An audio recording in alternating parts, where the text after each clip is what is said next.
Wananchi wilayani Iramba wameonyesha kufurahishwa na kasi ya maendeleo ambayo imewezesha kutatuliwa kwa changamoto mbalimbali zilizokuwa zikikabili wilaya hiyo.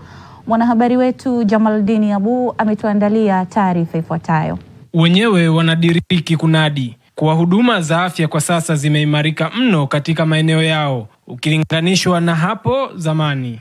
Kutujengea jengo la mama na mtoto, kwa sababu jengo hili la mama na mtoto linakwenda kupunguza vifo vya watoto wanaozaliwa na mama wajawazito.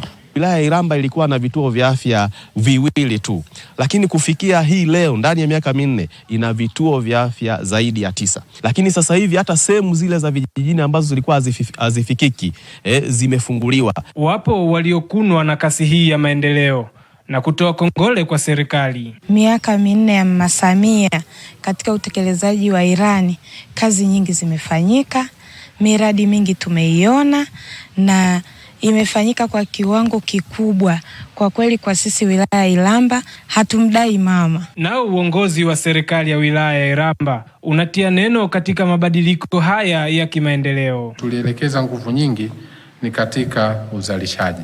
Sekta ya kwanza ni sekta ya uchumi na uzalishaji, sekta ya pili ni sekta ya huduma za jamii, na sekta ya tatu ni sekta ya maendeleo na ustawi wa jamii. Kisha serikali ikawatoa hofu wananchi juu ya uhaba wa chakula. Wilaya yetu ambayo mahitaji yake ya chakula ni tani 101,800 imeweza kuzalisha katika msimu uliopita tani 200,80.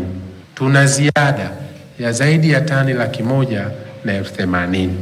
Maana yake ni kwamba katika wilaya kwenye nchi hii hazina njaa ni pamoja na wilaya ya Iramba. Hayo yamejiri wakati wa uwasilishaji wa utekelezaji wa miradi ya maendeleo katika wilaya ya Iramba katika kipindi cha miaka 4 ya serikali. Jamaldini Abu, TBC.